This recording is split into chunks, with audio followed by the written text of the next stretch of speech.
Boa noite a todos. É tão gratificante encontrar com tantos amigos aqui no Grupo Espírita Recanto da Prece, em Campo Grande, Mato Grosso do Sul, rever amigos. E também hoje teremos uma palestra. Normalmente nós temos os estudos, hoje teremos uma palestra com a nossa querida de todos nós, né, Candice Günther, em alemão Candice Günther, e que tem amigos espalhados pelo Brasil e fora do Brasil também. Ela também faz parte do Grupo Espírita Recanto da Prece, Eurípides Barçanufo, que aqui são dois grupos irmãos, né? E hoje ela vai fazer então uma palestra para todos nós. Espero que cada um possa aproveitar o máximo, porque esses momentos são raros.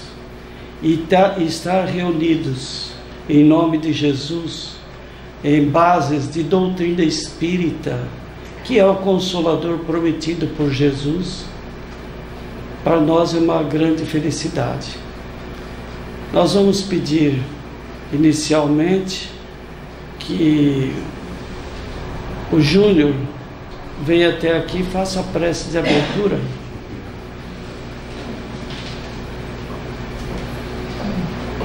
Em seguida, a prece já será dada continuação com a palestra da Candice.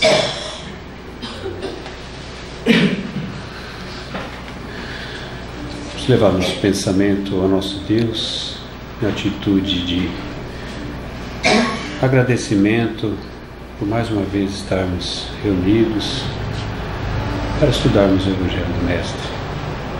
Agradecer a oportunidade, pedir a bênção a nós que estamos aqui encarnados e os nossos irmãozinhos desencarnados que aqui vêm estudar conosco.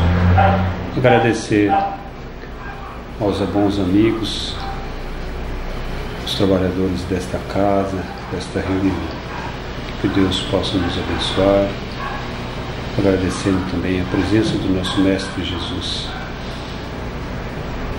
que a nossa irmã possa ser inspirada pelos bons amigos e transmitir a mensagem do nosso Mestre querido. Que assim seja. Boa noite a todos.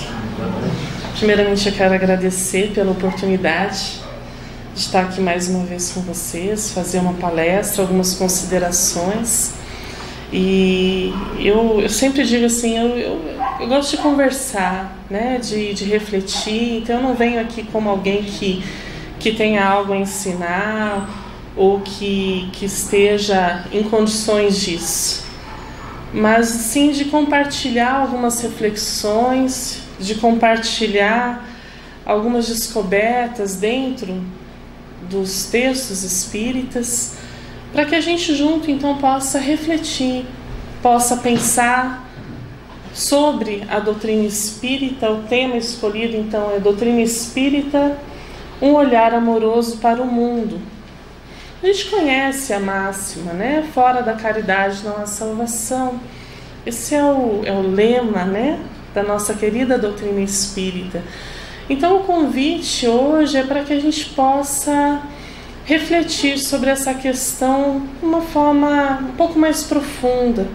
Nós escolhemos alguns textos, especialmente de Kardec, porque algumas vezes na vida, eu não sei se isso já aconteceu com vocês, mas às vezes na vida a gente precisa lembrar da nossa infância, lá do comecinho, daqueles sonhos que a gente tinha, das coisas que a gente gostava de fazer, das coisas que a gente gostava de comer, das coisas que a gente não gostava, para a gente relembrar da nossa essência, de quem a gente realmente é. Fernando Pessoa tem uma poesia lindíssima falando sobre isso, em que ele fala daquele menino que ele deixou na beira da estrada e que ele precisa agora, ao final de sua vida, voltar àquele menino.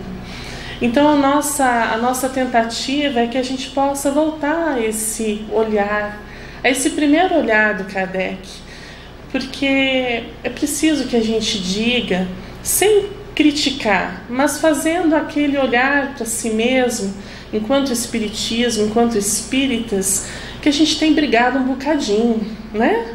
A gente vê nas redes sociais, a gente vê em casas espíritas, a gente vê alguns grupos dando uma ênfase para discussões, para disputas, defendendo muitas vezes Kardec, e a gente vai ver hoje que, na verdade, a gente está contradizendo ao que ele tinha de mais profundo e de mais valioso para o Espiritismo, enquanto o Espiritismo sendo algo que nós estamos oferecendo ao mundo, né? Nós não estamos simplesmente recebendo algo, mas sempre nós estamos também refletindo, como espelhos, como refletores. Jesus nos disse: nós somos a luz do mundo. Então nós, querendo ou não, Deus nos colocou diante, em meio a pessoas, e a todo momento nós estamos influenciando e sendo influenciados. E ao pensar então na doutrina espírita como uma doutrina amorosa, que coloca o amor acima de tudo, a gente pensa então nessa influenciação. Vamos começar então, vamos dar aí a primeira palavra ao Bispo de Argel.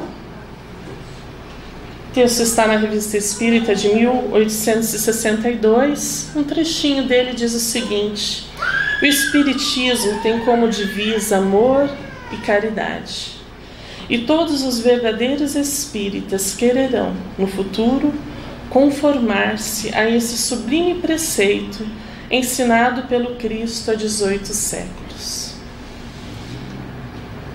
Tem como divisa, né? É aquilo que nos distingue, é a nossa identidade, é daquilo que nós nos vestimos, amor e caridade. E a gente precisa falar: são essas nossas vestes? Eu vou fazer muita pergunta, porque cabe aqui muita reflexão. Quando eu me apresento como espírita, ou quando eu me apresento para qualquer pessoa que seja, é a bandeira do amor que eu carrego. Quando eu fui ao mercado hoje e estive lá com aquela moça passando as compras, eu falei um bom dia e dirigi a ela um sentimento amoroso. Quando na minha família eu acordei e estive com os meus filhos, com meu esposo, eu tive esse sentimento, porque o amor a gente vive assim, a gente vive no dia a dia. O amor não é uma palavra que a gente sai falando por aí, como eu vou fazer hoje aqui. Dificilmente eu vou ter a oportunidade de amar profundamente a cada um de vocês. A gente não convive no dia a dia, a gente não tem essa proximidade, mas eu posso agora lhes dirigir um pensamento amoroso, preparando essa palestra com todo carinho, com todo o meu potencial. Então, a cada atitude, no nosso trabalho, por exemplo, a gente pode simplesmente fazer o que nos é pedido, ou então a gente pode desenvolver aquela tarefa amorosamente. A doutrina espírita, ela não se restringe a uma casa, ela não se restringe a um grupo que nós frequentamos uma vez por semana. Ela é uma divisa de amor e caridade. E quando o Bispo de Argel fala que no futuro os espíritos conformar-se, não é no sentido de aceitar passivamente. Esse verbo ele tem um outro sentido também, que é no sentido de tomar a forma. Então, quando a gente enche uma jarra, a água ela toma a forma daquela jarra. E daí a gente passa para um copo e a água toma a forma daquele copo. E o que ele nos está dizendo é que nós vamos tomar a forma do amor. No futuro, nós ainda não chegamos nesse estágio. Esse é o nosso futuro, esse é o nosso destino, esse é o propósito do Espiritismo. Vamos em frente, então. A doutrina espírita, desde que ela surgiu, ela sofreu muito preconceito. Hoje ela é mais aceita, mas ainda hoje ela passa por dificuldades. As pessoas, algumas têm dificuldade de aceitar. Muitas pessoas acham que é misticismo, que é enganação. Eu estive conversando esses dias com uma colega, uma amiga, e ela falou assim que certa feita um padre chegou para ela e falou assim: mas você é tão inteligente, como é que você pode cair nessa conversa? E o que fazer? Né? Quando a gente tem então esse prazer, essa alegria de conhecer tantas coisas, e a gente vê essa divisa nos expandindo o olhar, o que fazer se a gente não consegue então com que as pessoas à nossa volta compreendam? Kardec diz então: não se instrui o homem batendo de frente os seus preconceitos, mas os contornando, modificando o mobiliário de seu espírito de tal modo graduada, que ele chegue por si mesmo a renunciar os erros pelos quais antes teria sacrificado a vida. Não se bate de frente. O Espiritismo não é uma doutrina que veio arrombar a porta de ninguém. Essas palavras são de Kardec, da Revista Espírita de 1868. E isso é muito importante, porque a gente pode e deve colocar a nossa crença e falar: eu penso assim, mas se você pensa diferente, eu te respeito. A gente não vai bater de frente com o preconceito do outro. A gente vai simplesmente permitir que ele, no seu tempo, chegue por si mesmo à convicção e à verdade. Isso é muito profundo, isso é muito verdadeiro. E isso é novo. Porque as religiões, elas todas foram impostas. Você nascia numa família católica e você precisava ser católico e se casar com um católico.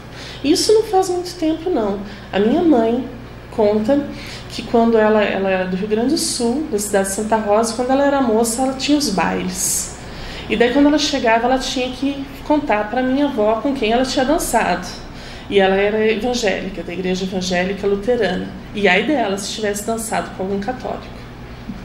Não podia. Nem que se fosse bonitinho, podia ser rico, podia ser tudo que fosse. Tinha que ser evangélico. Não podia nem dançar, que dirá casar. E isso não faz tanto tempo, 50 anos atrás. Então, era a forma de se viver, era o jeito que se acreditava. Ela aderiu a essa religião? Não, ela nasceu nela. E o Espiritismo está dizendo, falou assim: olha, ninguém vai se tornar espírita, verdadeiramente espírita, de berço. Em algum momento da tua vida você vai ter que aderir ao Espiritismo nessa forma. A gente pode aderir de outras formas, a gente pode seguir, frequentar o centro, a gente pode, mas a decisão de viver amorosamente é individual e cada um, a seu tempo, num tempo de maturidade espiritual, vai conseguir tomar. Vamos em frente. Paciência. Preciso então, conforme Kardec nos diz na Revista Espírita de novembro de 1861, saber que o Espiritismo não deve ser imposto. Vem-se a ele porque dele se necessita e porque ele dá o que não dão as outras filosofias. Convém mesmo não entrar em explicações com os incrédulos obstinados, pois seria dar-lhes muita importância e levá-los a pensar que se depende deles. Os esforços que se façam para atraí-los afastam-nos, e por amor próprio eles resistem na sua oposição. Eis porque é inútil perder tempo com eles. Quando a necessidade se fizer sentir, virão por si mesmos. Então eu não preciso falar sobre a doutrina espírita para ninguém? Não é isso que o texto está dizendo. Ele está falando de imposição. Ele está falando que... eu vou dar meu exemplo pessoal. Meu filho, ele não quis ir na evangelização. E eu respeitei. Eu falei assim, mas você não quer saber de Jesus? Eu falei assim, não, eu não gosto daquela professora porque ela grita. Eu achei o argumento válido. Eu não vou colocar meu filho para ser evangelizado por uma professora que grita. É complicado isso.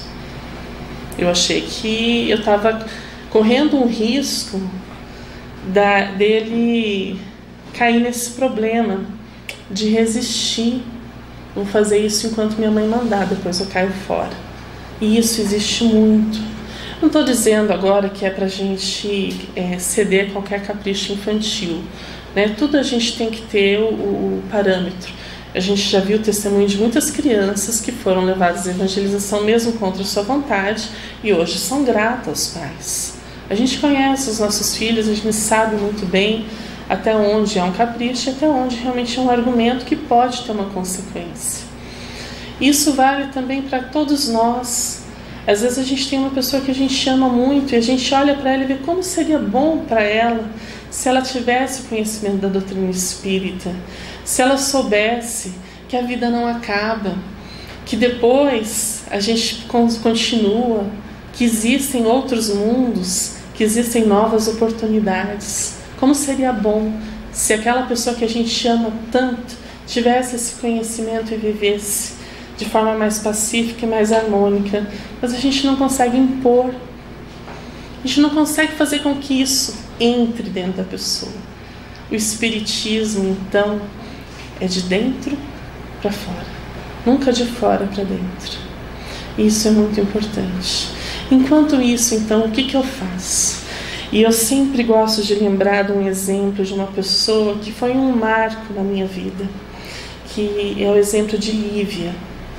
Lívia, a história dela é contada no livro há 2000 anos, um livro de psicografia de Chico Xavier, pelo Espírito Emmanuel. Ela foi esposa de Públio Lentulus, senador romano, que é uma das vidas de Emmanuel. Públio Lentulus, um senador muito inteligente, muito culto, muito orgulhoso, que chegou a estar com Jesus.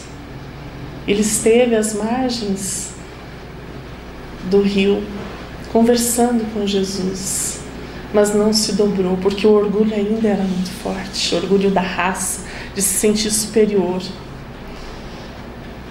Lívia amou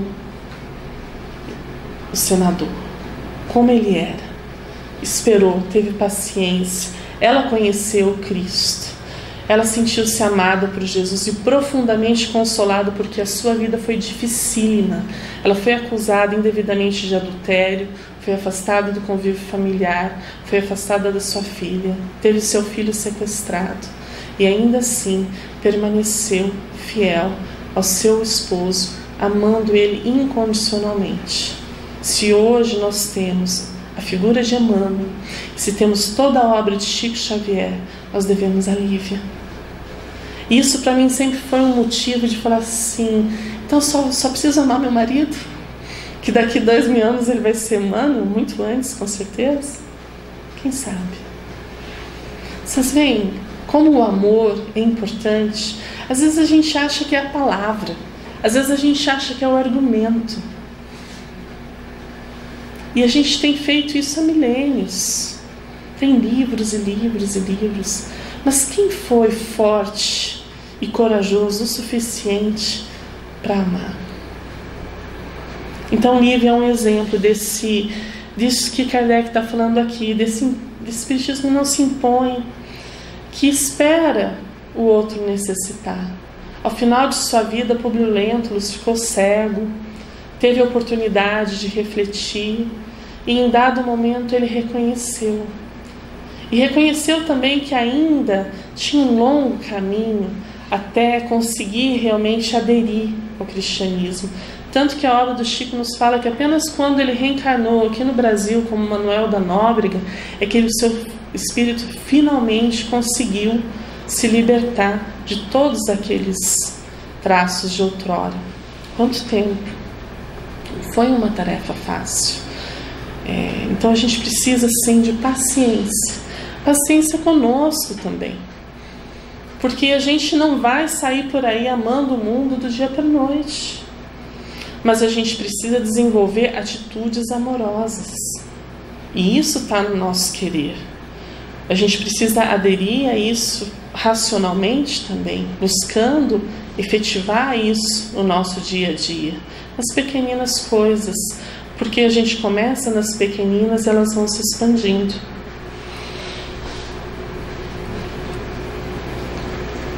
Aí Kardec tem um texto, também na Revista Espírita de 1861, que fala sobre a organização dos centros espíritas. É muito bacana esse texto, eu não consegui colocar ele inteiro, eu só trouxe esse texto para a gente refletir um pouquinho sobre alguns equívocos que a gente possa incorrer no caminho, né? Para que a gente não... Hoje a gente vai ter uma oportunidade da gente entender o que é ser espírita e a gente tomar atento ou não, como diz a mãe da gente, né? E porque senão a gente desencarna e fala assim, puxa, mas eu achei que estava fazendo tudo certo. Então vocês tapem os ouvidos agora se não quiserem ouvir, porque não vai poder chegar lá e falar assim, não sabia, que eu vou contar para vocês, porque o Kardec me contou. Daí nesse texto ele falou quem são os espíritas. E ele elencou em 3 tipos. O primeiro, então, são os experimentadores. Vamos ver quem são eles. Esse texto também está no livro dos médiuns. Traçamos o caráter das principais variedades de espíritas. Sendo tal distinção importante para o assunto que nos ocupa, julgamos dever lembrá-la. Pode-se pôr em primeira linha os que acreditam pura e simplesmente nas manifestações. Para eles, o espiritismo é apenas uma ciência de observação, uma série de fatos mais ou menos curiosos. A filosofia e a moral são acessórios, de que poucos se ocupam e cujo alcance não os preocupa. É acreditar no fenômeno, não basta acreditar em reencarnação, não basta acreditar que comunicação de espírito realmente é verdadeira, não basta participar de reunião mediúnica, não basta ser médium e dar passividade para os espíritos comunicarem, porque isso está dentro de ser espírita experimentador. É só a parte científica nos alcançando. E o convite é que a filosofia e a moral também nos alcance. E a gente precisa, então, tomar muito cuidado nessa hora para não ficar falando assim, conheço muita gente assim. Porque a palestra não é para o outro, é para mim. Então eu preciso olhar para mim, eu, Candice, e ver em que momento da minha vida eu simplesmente estou vivendo isso. Eu só estou experimentando essa parte bacana, né, de ver, nossa, os espíritos comunicaram, tem uma psicografia ali, e fazer uma pesquisa e descobrir coisas.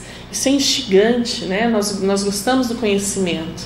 Então é um caminho muito interessante. E ele é muito fácil da gente cair nesse equívoco. A gente precisa tomar cuidado com ele. Então, espíritas experimentadores. Os outros são os imperfeitos. Beleza, estamos juntos. Imperfeito é comigo mesmo. Vem a seguir os que veem no espiritismo algo além dos fatos. Compreendem o seu alcance filosófico, admiram a moral dele decorrente, mas não a praticam. Extasiam-se ante as belas comunicações, como ante um sermão eloquente que ouvem, mas do qual não tiram proveito. A influência sobre o seu caráter é insignificante ou nula. Em nada mudam seus hábitos e não se privam de nenhum prazer. O avarento é sempre sovina, o orgulhoso sempre cheio de si, o invejoso e ciumento sempre hostis. Para eles, a caridade cristã é apenas uma bela máxima e os bens deste mundo prevalecem, em sua opinião, sobre os do futuro. São os espíritas imperfeitos. A gente precisa fazer um exercício daí e olhar assim, como eu era há 2 anos atrás, como eu sou hoje. Se eu sou a mesma pessoa, a gente está passando pela vida sem aproveitar. E eu falo isso com toda honestidade, isso é muito sério. Porque a gente tem notícias do plano espiritual de muitos espíritas desencarnando em profunda dor. E de coração eu não quero que nenhum de nós passe por isso. Eu quero que todos nós aproveitemos essa existência para nos melhorarmos, para nos conhecermos, para trabalharmos as nossas tendências. E aquilo que nós não conseguimos, porque tem coisas que são difíceis, que pelo menos a gente avance alguns passos, né? Às vezes a gente não consegue integralmente alguma coisa. A gente vai precisar de algumas vidas para resolver aquele problema. Às vezes a gente tem uma dor profunda em relação a alguma pessoa e a gente sabe lá no íntimo que o perdão ainda não é integral. Mas a gente pode dar passos na direção disso. A gente pode ir caminhando para que isso nos aconteça. Porque desencarnar nesse desengano e perceber que se desperdiçou uma vida quando se tinha tanta oportunidade para fazer dela algo produtivo e bom, é doído, né? Eu acho que deve ser uma dor muito profunda. E então a gente tem aí a oportunidade de refletir, né? Estamos melhorando? Eu sou uma pessoa melhor para mim? Porque a gente precisa se amar. A gente precisa olhar para nós mesmos de forma amorosa. Tanto que o Cristo disse, ame o teu próximo como a ti mesmo. Não adianta a gente só ficar ajudando o outro, ajudando o outro, ajudando o outro, ajudando o outro, e a gente não olha para si mesmo, não desenvolve seus potenciais, não consegue ficar sozinho. Tem gente que não consegue ficar sozinho, porque a própria companhia é aterrorizante. Ficar com seus próprios pensamentos é complicado. Vejam que é profundo isso. A gente precisa aprender a gostar de ficar consigo mesmo. Eu tenho que ser a minha melhor companhia. Por quê? Para onde quer que eu vá, eu vou junto. Todo mundo vai passar. Todo mundo. A gente pode amar profundamente alguém e achar que a gente vai ficar para sempre com aquela pessoa. Má notícia, não vai. Todo mundo passa. Só eu vou ficar comigo aqui para sempre. A gente vai ter a alegria de reencontrar várias vezes aquele vínculo, aquele círculo do qual estamos ligados. Mas o caminho é único, é solitário. Então aí a necessidade de aprendermos a nos amar. E daí sim nós vamos conseguir também amar verdadeiramente as pessoas que estão à nossa volta. Porque existe muita coisa aí que as pessoas estão intitulando de caridade, que na verdade é desencargo de consciência. Porque se eu faço uma coisa e eu não me preocupo se aquilo lá é bom ou ruim para quem está recebendo, eu estou ajudando aquela pessoa ou estou prejudicando? E se eu estou prejudicando e não penso, não reflito sobre isso, que raio de amor que é esse? É duro isso, né? Vocês me perdoem, hoje eu estou sendo dura, mas não sou eu, tá? É o Kardec, põe a culpa nele, ele que falou. Só estou interpretando. De repente eu estou interpretando errado. Então depois vocês leem de novo. Os slides vão ficar disponível aí. Vamos então para os espíritas verdadeiros, terceiro tipo. Ao lado destes há outros, mais numerosos do que se pensa. Olha que alegria, né? Mais numerosos do que se pensa. Porque o bem, o amor, ele é silencioso, ele é sutil. Não faz alarde, não fica aparecendo. Ele vai fazendo as coisas. Uma vez eu vi uma palestra do Haroldo quando ele foi para Rondonópolis, e ele demorou para chegar lá. Daí ele falou uma coisa interessante. Ele falou assim, olha, foram me receber no aeroporto, né? E daí ele falou assim, mas ninguém vai receber aquela mãe que criou 7 filhos sozinha e com dificuldade. Quem é melhor? Eu ou ela?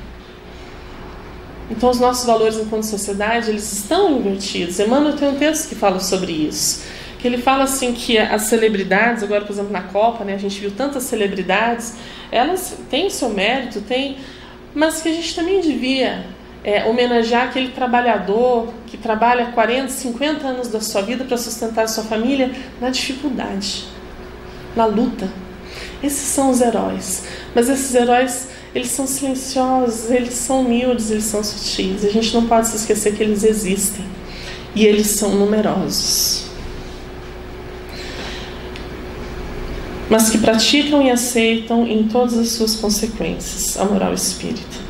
Convencidos que a existência terrena é uma prova passageira, tratam de aproveitar esses curtos instantes para avançar na via do progresso, esforçando-se por fazer o bem e reprimir as suas más inclinações.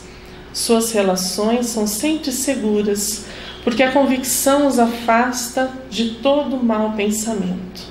Em tudo, a caridade é sua regra de conduta. São os verdadeiros espíritas, ou melhor, os espíritas cristãos. A gente tem um norte aqui, a gente tem um texto deixado por Kardec nos falando que a gente precisa pautar a nossa conduta na caridade, em tudo. Isso significa que eu vou ter um olhar de paciência, eu não vou impor o meu raciocínio, eu vou dar o tempo para o outro chegar à verdade. Não vou achar que eu sei tudo e o outro não sabe nada. E daí a gente precisa dar uns exemplos sobre isso, né? Existe, por exemplo, uma crítica a determinado autor. E a pessoa lê e estuda aquele autor e tem conhecimento que ele é muito bom. Se isso torna uma pessoa melhor, se isso está fazendo bem para a sua vida, que ele siga esse caminho. Agora é isso que ele precisa. E se ele estiver em equívoco, se ele estiver buscando a verdade, lá na frente ele vai chegar a esse equívoco. Se eu tiver oportunidade e se ele quiser ouvir, eu tenho a obrigação de falar. Mas do contrário, preciso ter paciência e respeitar o tempo do outro. É isso que o Kardec está falando. E daí dentro do Espiritismo a gente tem tantas pessoas que estão procurando caminhos diferentes e gente do céu, tem alguns textos que me assombram pela ausência da mínima caridade. Teve uns tempos atrás que o Divaldo andou falando algumas coisas e daí saiu na rede social manifestos contra o que ele tinha dito. Vou entrar no tema, não interessa. Poxa, Divaldo é uma figura pública que presta serviço ao Espiritismo, à divulgação do Espiritismo há não sei quantos anos, mais de 70. Será que eu tenho moral para criticar ele? O que eu fiz? O que me dá a autoridade moral para criticar uma pessoa como ele? Mas as pessoas se sentiram à vontade, se sentiram livres para fazer aquilo.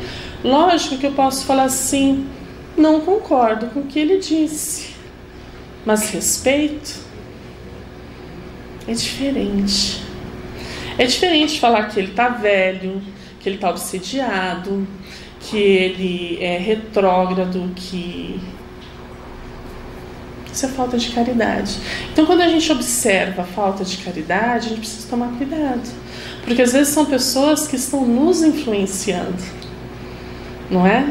E a gente precisa observar isso, porque talvez lá não esteja o Espiritismo do qual nós estamos necessitados e do qual nós estamos buscando. Nesse texto que Kardec fala sobre a organização dos centros espíritas, ele fala que os centros têm que ser pequeninos, como esse aqui, pouca gente. Fala, muita gente dá confusão. Gente, naquela época ele já sabia disso. E daí tem centros grandes, né, bem, que dá umas brigas, né, reunião de diretoria, o pessoal fala, nossa, a reunião mediúnica estava forte ontem, né, veio uns espíritos bravos, daí você fica com vergonha embaixo do cabeça, não foi reunião mediúnica não, foi reunião de diretoria mesmo. Como assim? Cadê a caridade? A gente perdeu o norte. Não, a gente não perdeu, a gente está indo nele, né, a gente retorna ao Kardec, lembra disso e sai com coragem para retomar esses preceitos. Então a gente escolhe que espírito a gente quer ser. Se a gente vai ficar por aí experimentando, se a gente vai ficar por aí vindo no centro, tomando água, tomando paz, sentindo melhor, ou se a gente vai levar ele para a nossa vida e vai tentar definitivamente melhorar. Difícil. Reforma íntima é um negócio complicado. Dá trabalho. A gente tem que mexer com umas coisas que a gente não quer mexer. Mas precisa. Precisa porque está na hora de evoluir. A gente vai ver isso daqui a pouquinho. Educação dos sentimentos. Há no indivíduo a educação do coração, como há a da inteligência. O mesmo se dá com a humanidade. O Cristo é, pois, o grande educador. Sua ressurreição é o símbolo de sua fusão espiritual com todos. E essa fusão, essa expansão dele mesmo, apenas começais a sentir. O Cristo não vem mais fazer milagres. Ele vem falar ao coração diretamente, em vez de falar aos sentidos. Passava adiante daqueles que pediam milagre no céu, e poucos passos adiante, improvisava o seu magnífico sermão da montanha. Ora, pois, aos que ainda pedem milagres, o Cristo responde por todos os espíritos sábios e esclarecidos. Credes mais nos vossos olhos, nos vossos ouvidos, nas vossas mãos, do que no vosso coração? Minhas chagas atualmente estão fechadas. O cordeiro foi sacrificado, a carne foi massacrada, o materialismo viu. Agora é a vez do espírito. Texto de Lamennais, Revista Espírita, de novembro de 1862. Educar os sentimentos. É difícil. A gente tem galgado do instinto para o amor. E às vezes a gente ainda se deixa levar por aquelas reações instantâneas, sem o crivo, sem a pausa, sem pensar no que estamos fazendo e sem sentir. A gente simplesmente age porque assim nos foi ensinado. Tem muita coisa que a gente faz no automático. Revidar é automático. A gente tem vivido isso há milênios. Frear isso e não revidar e não ser grosseiro quando alguém é um avanço moral. Eu preciso muita coragem, muita força para resistir. Vocês já perceberam isso? Quando alguém vem falando de forma brava, agressiva, em geral, a nossa tendência é também aumentar o tom de voz, é também falar. A gente precisa quebrar esse ciclo. É esse o convite, é a educação do sentimento. É a gente descobrir quem nós somos e não permitir que a má conduta do outro altere esse estado íntimo. Percebem isso? Eu decido quem eu sou. Tem uma historinha dessas que colocam na internet que espelha bem isso. O rapaz saía todo dia de manhã e falava bom dia para o jornaleiro. O jornaleiro nem olhava para a cara dele. Depois de 1 mês, 2 meses, ele só rosnava. Ele falava bom dia, bom dia. E daí um amigo dele falou assim, cara, você é palhaço. Você todo dia passa e fala bom dia, o cara nem te responde, ainda rosna para você. Ele falou assim, mas dar bom dia para ele é quem eu sou. O fato dele não responder é problema dele, isso é com ele. Olha só, é só isso. Eu decido quem eu quero ser. Eu decido a pessoa que eu quero ser. E a má conduta do outro deixa de interferir. Educação do sentimento. A pessoa pode fazer algo ruim que eu não vou fazer. Eu não vou revidar, porque eu decidi quem eu quero ser. E isso é difícil. O Espiritismo encontra-se inteiramente na teogonia pagã. Teologia, a gente estuda Deus. Teogonia são os deuses antigos, tá? E a mitologia não passa de um quadro da vida espírita poetizada pela alegoria. Quem não reconheceria o mundo de Júpiter nos Campos Elíseos, com seus habitantes de corpos etéreos? Os humanos inferiores no Tártaro, as almas errantes nos manes, os espíritos protetores da família nos lares e nos penates, no látis o esquecimento do passado, no momento da encarnação, nas pitonisas, os médiuns, videntes e falantes, nos oráculos, as comunicações do além-túmulo.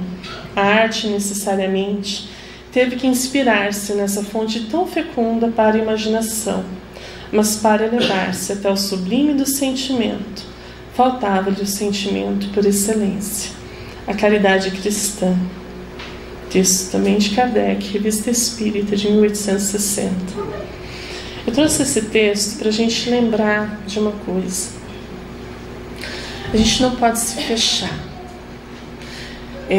Eu tenho visto assim, arte espírita, música espírita, livro espírita.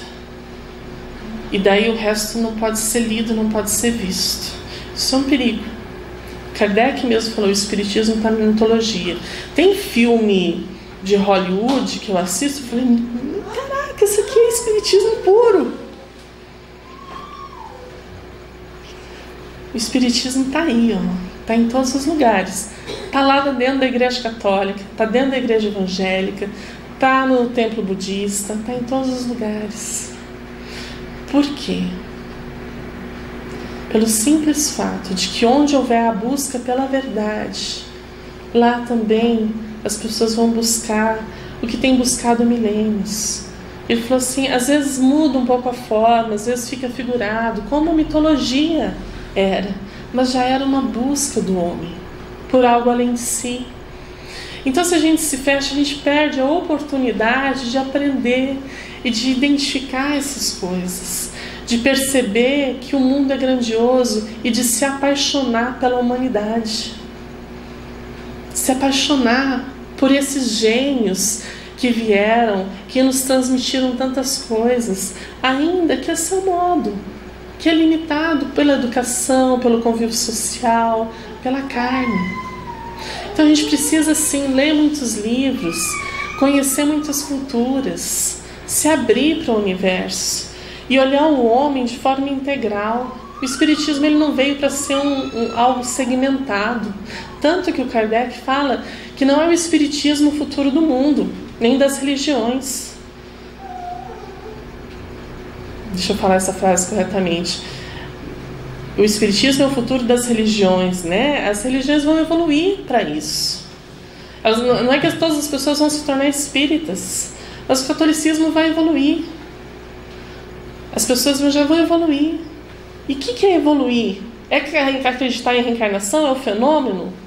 Não, é o que o Kardec falou lá no Tipo dos Espíritos. É a caridade, é o amor. É isso que nos distingue, é isso que nos torna humanos. É este a nossa divisa. É isso que vai nos fazer crescer. Então, quando a gente olha para a arte, a gente olha para a ciência, a gente olha para a filosofia, a gente tem a oportunidade de aprender. E a gente não pode se vestir de preconceito em relação a quem quer que seja. Eu faço alguns estudos e eu uso muito a literatura de outras religiões e aprendo muito com eles. É lógico que quando eles falam pecado, eu entendo do jeito que a gente entende dentro do espiritismo, que é o homem evoluindo, que comete erro, desse jeito. É só a gente transliterar, mas a intenção da interpretação é válida e ele pode me ensinar muita coisa. Então esse texto aqui está colocado só para isso, para a gente não se fechar, para a gente se manter aberto a esse conhecimento, porque o amor, ele é assim, ele é aberto, ele não se fecha em si mesmo, ele não acha que só ele está certo, mas ele olha o outro e fala assim, como você pensa em relação a isso? E acha bonito o caminho dele e respeita o caminho do outro. O espiritismo inclui, não exclui. A ciência e a religião são as duas alavancas da inteligência humana. Uma revela as leis do mundo material e a outra as do mundo moral. Tendo, no entanto, essas leis o mesmo princípio que é Deus, não podem contradizer-se. Se fossem negação uma da outra, uma necessariamente estaria em erro e a outra com a verdade. Porquanto Deus não pode pretender a destruição de sua própria obra. A incompatibilidade que se julgou existir entre essas duas ordens de ideias provém apenas de uma observação defeituosa e de excesso de exclusivismo de um lado e de outro. De um lado e de outro, dos dois lados. Daí um conflito que deu origem à incredulidade e à intolerância. Então hoje ciência e religião estão sendo convidadas a caminharem juntas. Que maravilha! Que maravilha! Porque a ciência tem coisas maravilhosas para nos dizer.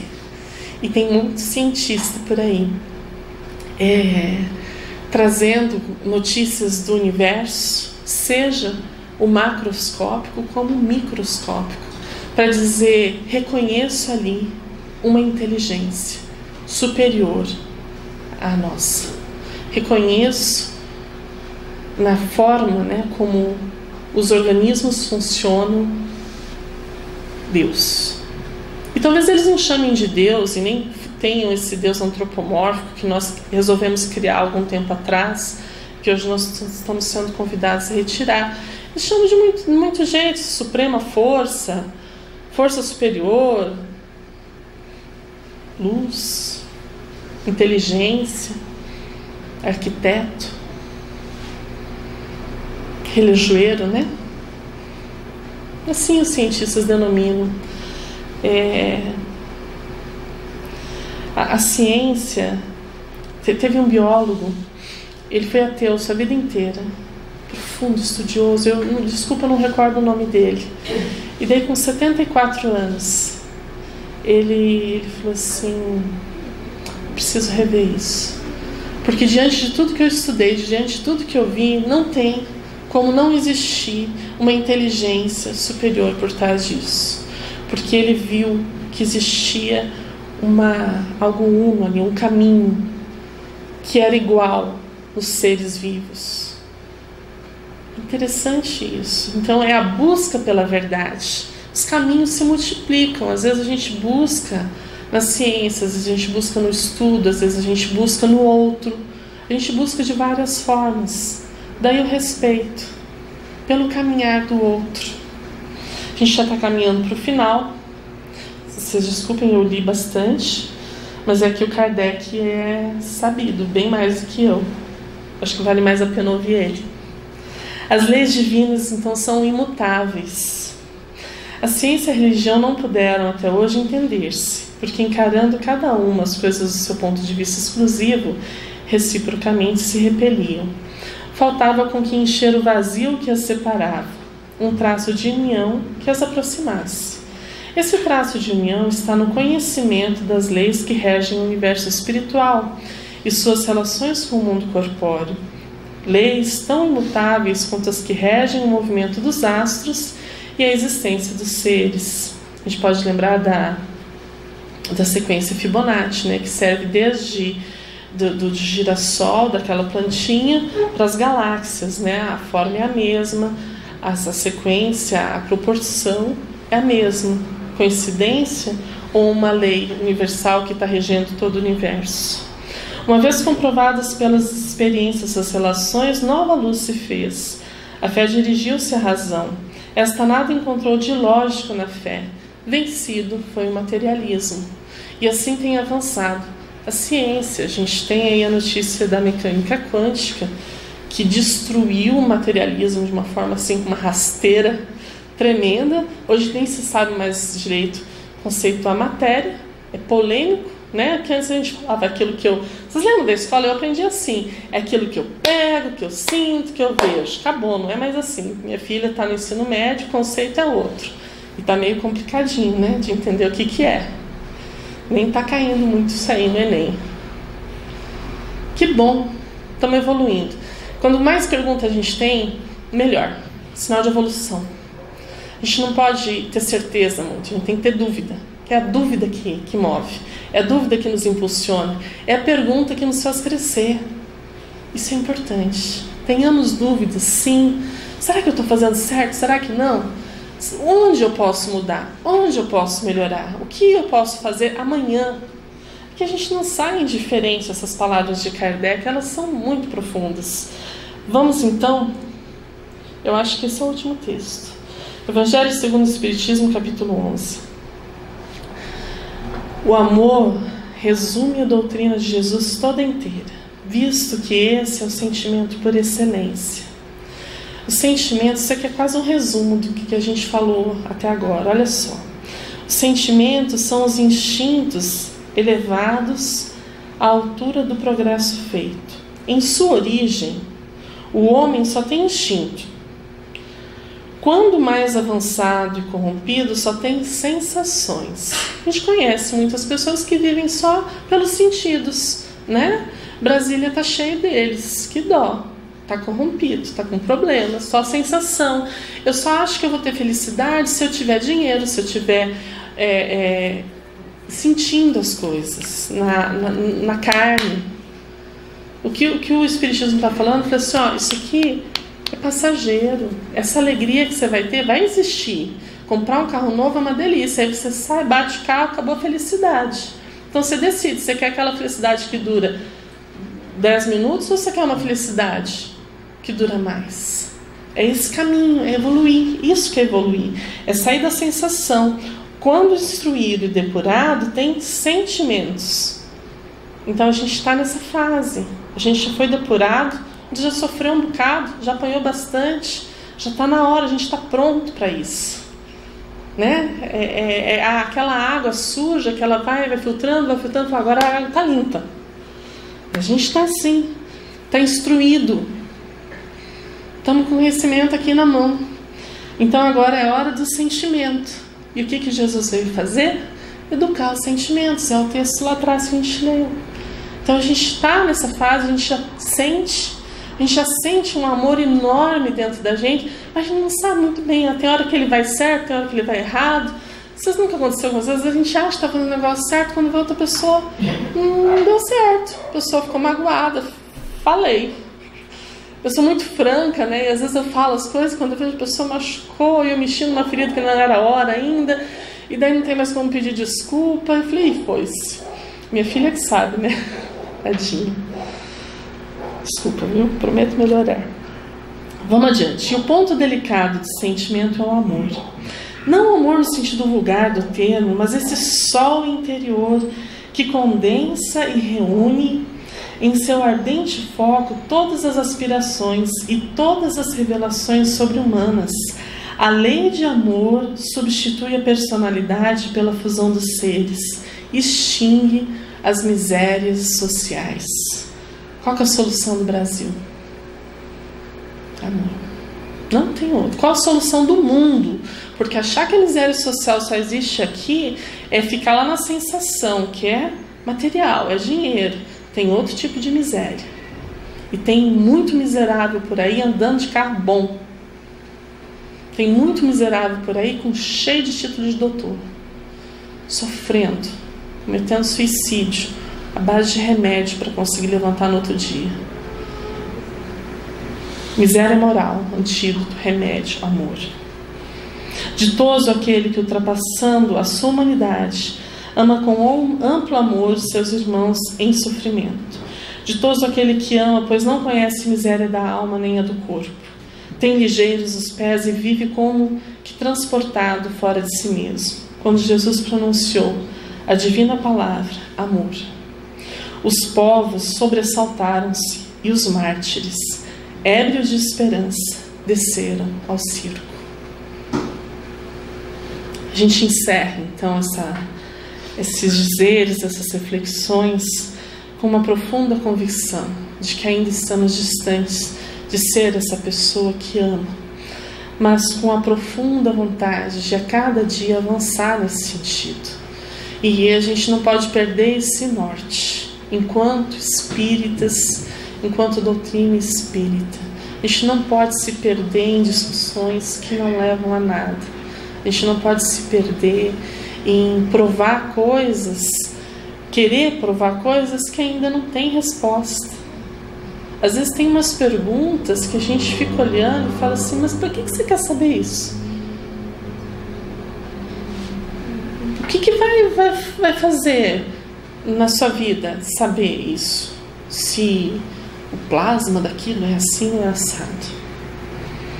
Será que você vai tratar o seu vizinho melhor, a sua esposa, os seus pais?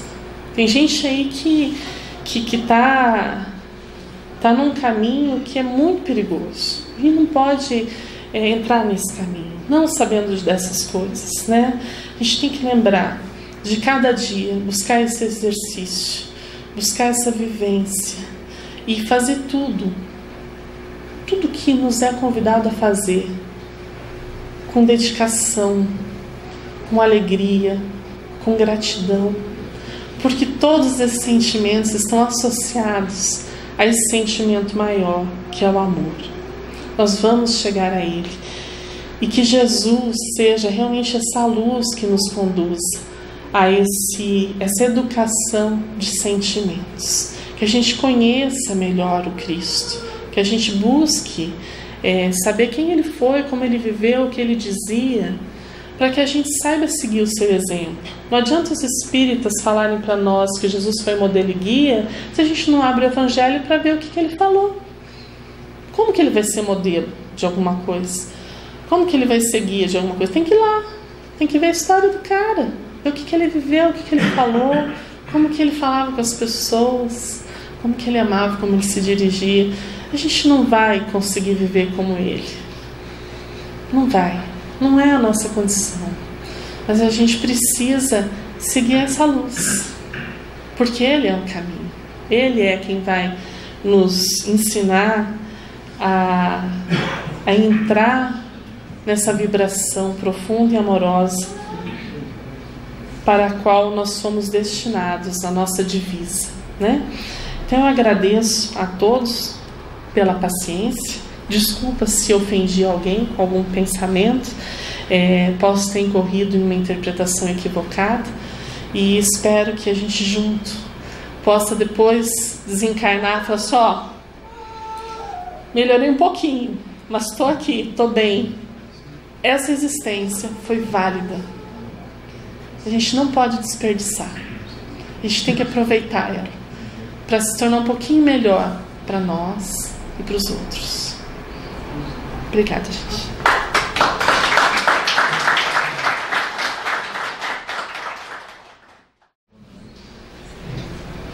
Eu tenho a missão de agradecer a Candice, que é uma missão muito feliz, porque foi muito bom ouvi-la. As reflexões que ela nos trouxe mostram um estudo aprofundado da doutrina espírita, uma leitura curada, focando pontos importantes das revistas espíritas, um conhecimento aprofundado do espiritismo. Me trouxe a lembrança algumas historietas, e eu vou falar de duas rapidamente, porque alguma coisa cômica, alguma coisa importante, mas que tem tudo a ver com o que você nos trouxe hoje. Na década de 70, e eu não vou revelar a minha idade, mas na década de 70 eu escutava na infância uma historieta muito pitoresca. Na cidade onde eu nasci tinha uma estradinha de terra que ia até uma outra cidade chamada Tesouro. E o sujeito faleceu na cidade de Guiratinga, mas ia ser enterrado em Tesouro, e estava sendo transportado num carro funerário no meio da noite, uma estrada de terra terrível, e no meio do nada, onde não passava nenhum outro carro, pifou o bendito do carro, que eu acho que é um carro funerário. E eles não o sujeito, o motorista, não conseguia trocar o pneu. Nisso aparece um ajudante do nada, que não se sabe de onde veio, não se sabe onde morava, e gentilmente se ofereceu para ajudar a troca do pneu. O motorista agradeceu, provavelmente ofereceu carona, o cara recusou e ele foi embora. Quando chegou lá para entregar o corpo, o motorista ficou apavorado, porque o ajudante tinha a mesma cara do morto. Se a história é verdade ou se é inventada, não sei dizer para vocês. Mas é uma história que se repete nos ditos populares, a aparição das almas dos mortos. Algumas para ajudar, outras para atrapalhar. Mas em todos os tempos da humanidade nós ouvimos essas histórias. À exceção dos ateus convictos, a grande maioria da humanidade terrestre aceita a existência de uma alma que pode aparecer e se comunicar com os seres humanos aqui encarnados na matéria. O conhecimento e a crença segura de que existe uma alma é de domínio da humanidade terrestre. Muito pouca gente duvida dessa verdade. Inúmeras religiões, sistemas, doutrinas foram criadas para entender isso. Mas a doutrina espírita nos traz esse conhecimento de uma forma positiva, de uma forma científica, de uma forma racional. Nos faz entender a verdade melhor explicada que eu já vi, melhor sintetizado os conhecimentos sobre a existência da alma, sua sobrevivência ao corpo físico e as leis que regem esses mecanismos. A segunda historieta é verdadeira, eu li no jornal esses dias atrás. Agora, na próxima sexta-feira, vai ter a lua vermelha. Vocês já viram a lua vermelha? Vai ser a maior do século, vai durar 1 hora e pouco. Não é muito bom de ver aqui no Brasil, parece que tem uns lugares melhores. Vai ser um eclipse. O eclipse é quando o Sol está lá, a Terra está na frente, a Lua passa atrás do Sol, atrás da Terra, e não tem reflexo de Sol. Todo mundo sabe que é o eclipse. O que tem diferente nesse? A Lua não vai ficar preta, ela vai aparecer vermelha. Por que ela vai aparecer vermelha? Pelo que eu entendi, posso estar enganado, quando os raios solares estiverem desviando pela Terra, alguns deles, a gravidade da Terra vai puxar, e em vez de seguirem a reta e abrir um funil, alguma reflexão vai ter para cima da Lua. Isso me fez pensar que a luz tem alguma questão material para ser atraída pela Terra e desviar, pela massa da Terra, pela gravidade. A luz pode ser atraída pela gravidade, então talvez ela tenha algo de material. Talvez energia e massa e matéria sejam a mesma coisa, dependendo da sua aceleração. E o Einstein estaria certo se isso for verdade. E a gente vai entender que a Candice nos falou, é difícil conceituar o que é matéria e o que não é matéria. Nós vivemos num mundo em que nós realmente ainda não sabemos o que é matéria.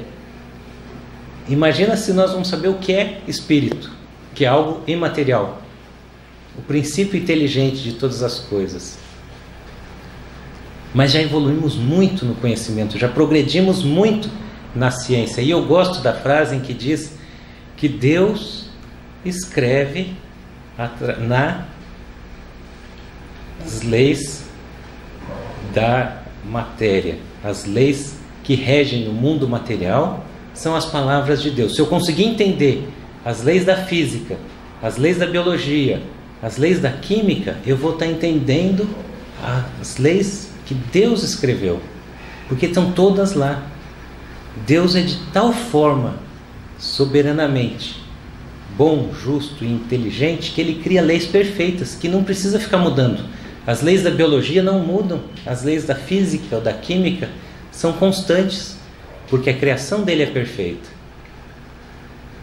Mas a Candice nos disse tudo isso, em outras palavras, mas nos trouxe uma questão a mais que eu considero importantíssima. Evoluímos muito no conhecimento, sabemos que existe alma, e o Espiritismo nos permite entender as leis que regem a relação entre a alma e a reencarnação. Tudo isso para quê? Para que a gente consiga finalmente entender a importância que o cristianismo nos traz e a cada dia nos esforçarmos para colocar em prática, não é isso? O ensinamento cristão. Eu preciso aprender a amar. Ele usa a palavra não o amor piegas, não é isso que ele falou, que você leu? O amor verdadeiro em toda a sua plenitude. Não vou sair daqui sabendo fazer isso da noite para o dia, mas como um exercício. Como um exercício quando eu trabalhar para que não existam mais miseráveis na minha sociedade. Como exercício quando eu oferecer a face para aquele familiar que me ofende, num exercício de quando eu me perdoar dos meus próprios erros e tentar fazer de novo, melhor e cada vez errando menos. Eu preciso, Candice, aprender a colocar isso tudo em prática. E palestras como a tua sempre me deixam empolgado para que eu continue me esforçando cada vez mais para isso. Então, por isso tudo, nós só podemos agradecer e esperamos que você retorne em breve com uma nova palestra inspiradora como essa. Muito obrigado.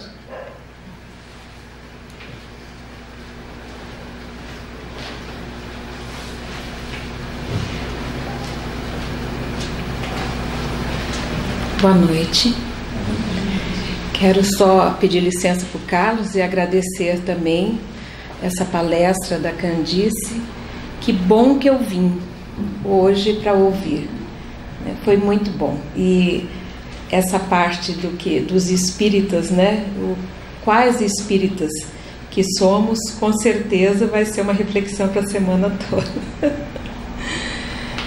Então, ainda nessa linha de serenidade, de candura, né, que tem tudo a ver com o nome dela, de ternura, de amor, vamos fechar os nossos olhos em agradecimento, né, e pedir a Jesus que nos mantenha sempre que precisarmos, que estivermos fora dos trilhos, como a gente diz, sempre que os nossos corações estiverem em desalinho, estiverem aflitos, que possamos nos encontrar na luz que Ele nos deixa, na luz que Ele nos envia.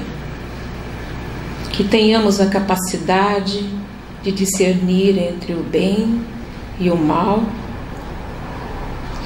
que as bênçãos que Ele nos propõe, como essa de hoje, aqui, nesta noite, que possamos levar para todos os nossos dias, pelo restante da semana, que possa perdurar pelo menos até a próxima terça-feira.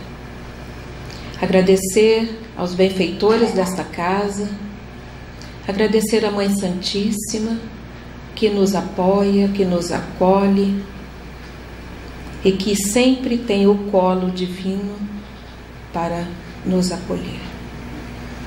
Gratidão aos benfeitores, aos trabalhadores, e que o Senhor nos abençoe ao voltarmos aos nossos lares, que possamos levar um pouco, pelo menos, desta paz, desta harmonia e principalmente um pouco mais de conhecimento no nosso coração e que possamos propagá-lo àqueles mais próximos de nós, que é a nossa família, e depois, na sequência, a todos que encontrarmos. Que Jesus nos ampare, nos abençoe e continue conosco na segunda etapa dos nossos trabalhos. Que assim seja. Graças a Deus.